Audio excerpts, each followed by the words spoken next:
गांधी जी के आमरण अनशन के पथ पर भाग 1। भगत सिंह महान क्रांतिकारी थे, लेकिन उनके हृदय में गांधी जी के प्रति भी पूरी निष्ठा थी। यही कारण है कि उन्होंने जेल में गांधी के सत्य और अहिंसा के प्रभाव और आमरण अनशन जैसे अचूक अस्त्र शस्त्र की परीक्षा लेने की ठानी। इस अध्याय में हम इसी पर चर्चा करेंगे कि उन्हें कहां तक सफलता मिली। भगत सिंह और बटुकेश्वर दत्त को एक ही ट्रेन से ले जाया जा रहा था, परंतु दोनों अलग अलग डिब्बों में थे। भगत सिंह अपनी मस्ती में गा रहे थे। वे शहीद राम प्रसाद बिस्मिल की ये पंक्तियां गुनगुना रहे थे। मेरा रंग दे बसंती चोला, मेरा रंग दे बसंती चोला, इसी रंग में रंग शिवा ने माँ का बंधन खोला, मेरा रंग दे बसंती चोला। यही रंग हल्दी घाटी में खुलकर के था खेला, नव बसंत में भारत के हित वीरों का यह मेला, मेरा रंग दे बसंती चोला। उनके दोनों हाथों में हथकड़ियां थी। बीच बीच में वे हथकड़ियां बजाने लगते तथा अपनी मस्ती में झूम उठते।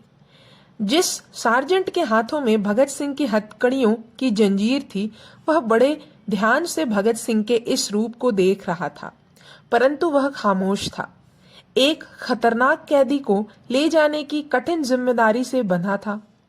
तभी किसी स्टेशन पर ट्रेन रुकी। भगत सिंह का संगीत भी थम गया। सार्जेंट ने पूछा, अब तुम क्यों थम गए? तुम्हारे दोनों हाथ बंधे हैं, अब थोड़ा आराम कर लो।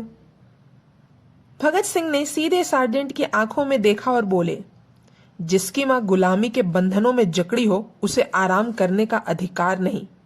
सार्जेंट स्तब्ध रह गया। अगले स्टेशन पर जब गाड़ी रुकी तो दृश्य ही बदल गया था। भगत सिंह का सार्जेंट इतना रहमदिल हो गया था कि वह भगत सिंह को लेकर दत्त के डिब्बे में जा पहुंचा। बटुकेश्वर दत्त हक्के बक्के रह गए। वे सोच ना रहे थे कि वे अपने साथी से यूं अचानक भेंट कर सकेंगे। दोनों क्रांतिकारी एक दूसरे की तरफ लपके और लिपट गए। बेड़ियां झंझना उठी। सार्जेंट चौकन्ने हो गए, पर वे दोनों एक दूसरे को ऐसे लिपटे थे जैसे अभी कभी अलग न होंगे। फिर वे अलग हुए। उनके चेहरे लाल थे, आंखों में गजब की चमक थी तथा विचित्र सी खुशी व संतुष्टि भी थी।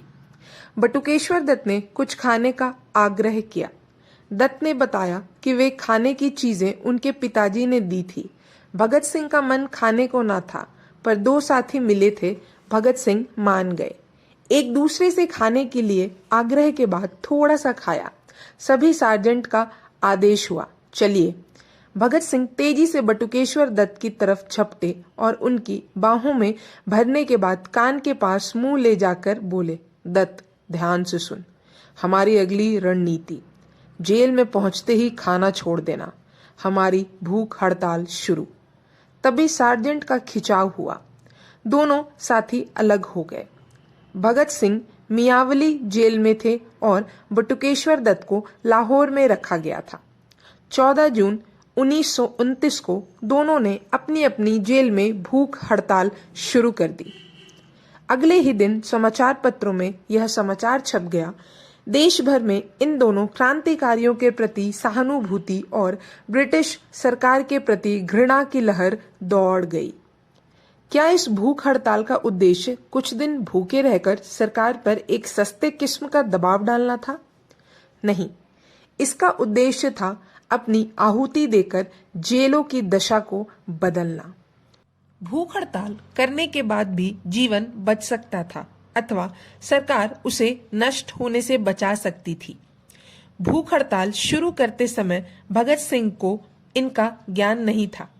17 जून 1929 को भगत सिंह ने मियावली जेल से एक पत्र लिखा, सेवा में, inspector general jail, Punjab jail, Lahore, प्रिय महोदय। इस सच्चाई के बावजूद कि सैंडर्स शूटिंग केस में गिरफ्तार दूसरे नौजवानों के साथ ही मुझ पर मुकदमा चलेगा, मुझे दिल्ली से मियावली बदल दिया गया है। उस केस की सुनवाई 26 जून 1929 से शुरू होने वाली है। मैं यह समझने में स्वतः नाकाम रहा हूं कि मुझे यहाँ तब्दील करने के पीछे क्या भावना काम कर रही है। जो भी हो, न्याय की मांग है कि प्रत्येक अभियुक्त अंडर ट्रायल को वे सब सुविधाएं मिलनी चाहिए जिनसे वह अपने मुकदमे की तैयारी कर सके और मुकदमा लड़ सके।